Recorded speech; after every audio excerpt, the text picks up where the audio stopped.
안녕하십니까. 숲속의 황금 열쇠입니다.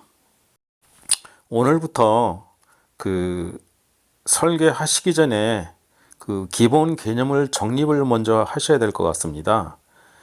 그래서 1부와 2부 두 번에 걸쳐서 영상을 촬영하도록 하겠습니다. 첫 번째 1부에서는 어떤 설계의 중요성에 대해서 말씀을 드리고요.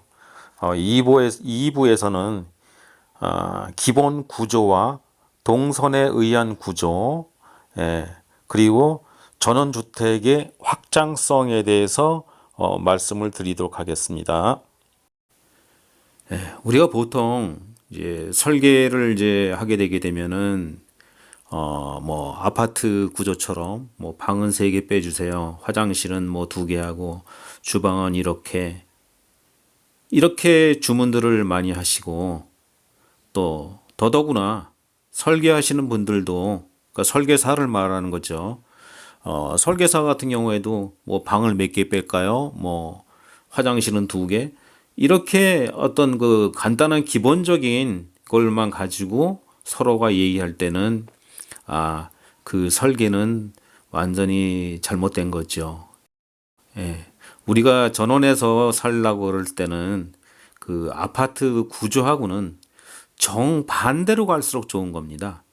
예. 정반대로 가서 어떤 새로운 어떤 개념의 건축 안에서 살 때 우리가 행복감은 더 크게 늘어날 수가 있는 부분들이죠.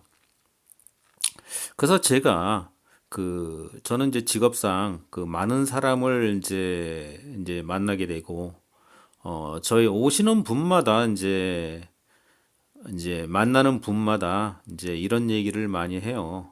뭐 이게 설계를 이제 이렇게 하면은 뭐 얼마가 됩니까? 뭐 어떻게 해야 됩니까? 이런 이제 질문들을 많이 해서 제가 이제 잠깐 얘기를 이제 많이 드리고 있는데, 설계비를 최대한 많이 드리라고 얘기를 합니다.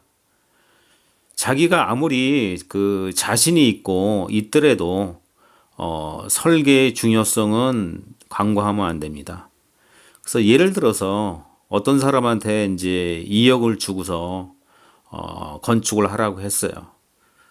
근데 어떤 사람은 2억을 주니까 1억 5천 짜리를 만드는 거예요. 완성했을 때 보니까.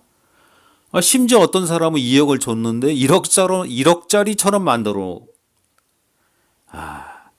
어떤 사람은 2억을 줬는데 그래도 기본 어떤 능력이 있어서 그런지 3억처럼 보이게 집을 지어놓는 거예요.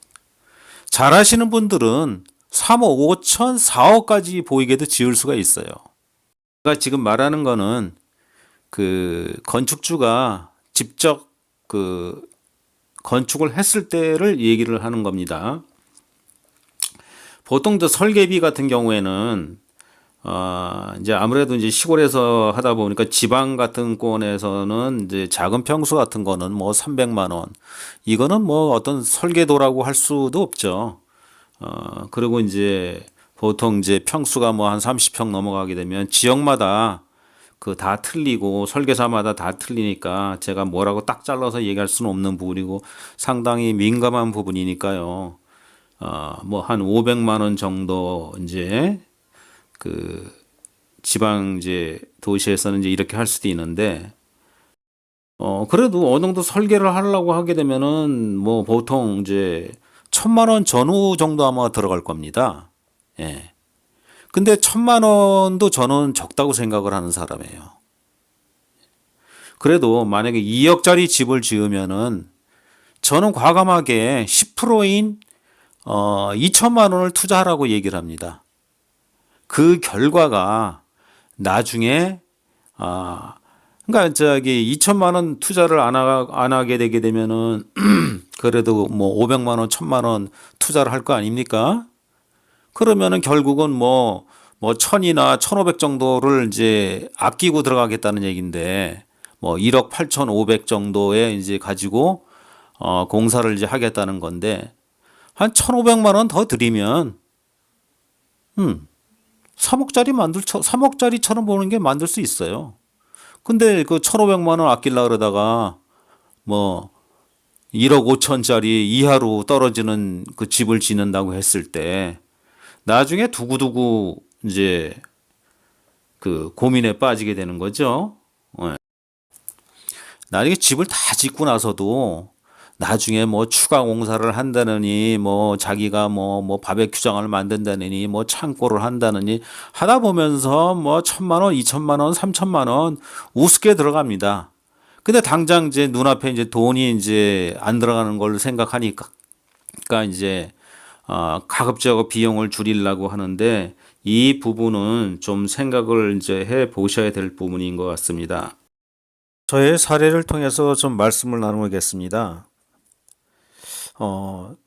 그 설계를 이제 신경 써서 또 비용도 좀 들여서 이렇게 집을 지었을 때는 실내나 그 외부나 큰 덩어리로 봤을 때 짜임새가 있고 어떤 디자인적으로 어떤 조화가 있고 정말 고급스러워 보이게 그러니까 지을 수가 있는 거죠.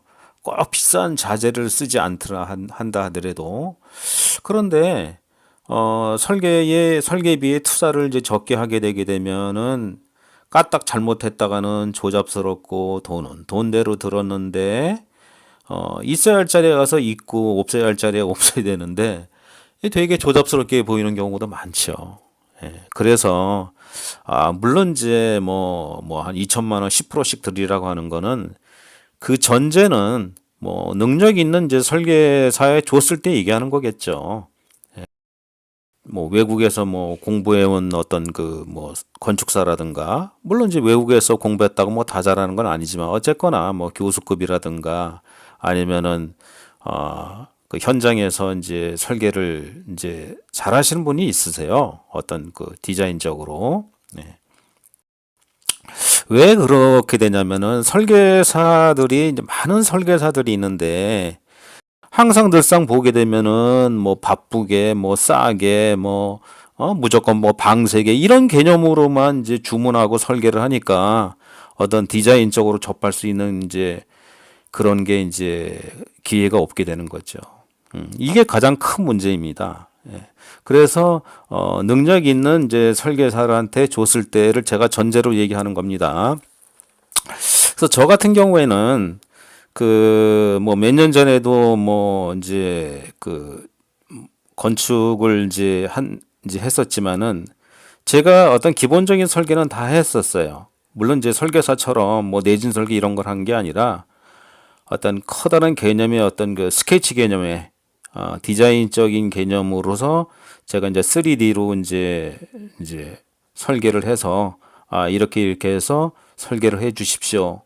라고 이제 주문을 했는데 물론 저도 한 500만 원만 들여서 할 수 있는 어떤 이제 그런 사이즈였어요. 그런데 저는 1,500 제가 좀 잘 알고 있는 이제 설계사를 해서 그분은 이제 뭐 어떤 디자인적인 것도 잘 하세요. 그래서 한 1,500 정도, 그러니까 1,000만 원 정도 더 투자한 거 아닙니까? 제가 왜 1,000만 원을 투자했겠습니까?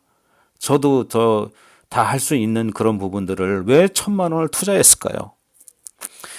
이 1,000만 원은 나중에 결과물에 대해서 수천만 원 정도의 어떤 그 피해를 덜 보기 위해서, 그러니까 실수를 줄이기 위해서 하는 거죠.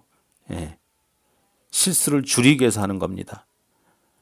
그러니까 왜냐면은 이게 어떤 종이에다가 그 건축물을 만드는 게 아니잖아요. 그렇죠? 몇십 배, 몇백 배의 어떤 확대로 되고 그다음에 이제 어떤 그 자재를 갖다가 이제 외부에 붙이고 어떤 시공상의 어떤 그 오차도 물론 있어요. 그래서 이제 뭐 비례가 좀 잘 안 맞는 경우도 있지만은 그런 부분에 어떤 그 착오를 줄이려고 제가 이제 서로 두 사람이 하게 되면 아무래도 좀 실수가 덜하지 않습니까? 그래도 뭐 디자인적으로 능력 있으신 분이니까 그래서 제가 이제 1,000만 원을 투자하게 된 사례입니다. 예, 그래서 이 건축비는 절대 아끼시면 안 됩니다. 이 점 굉장히 중요하게 생각을 하셔야 될 것 같습니다.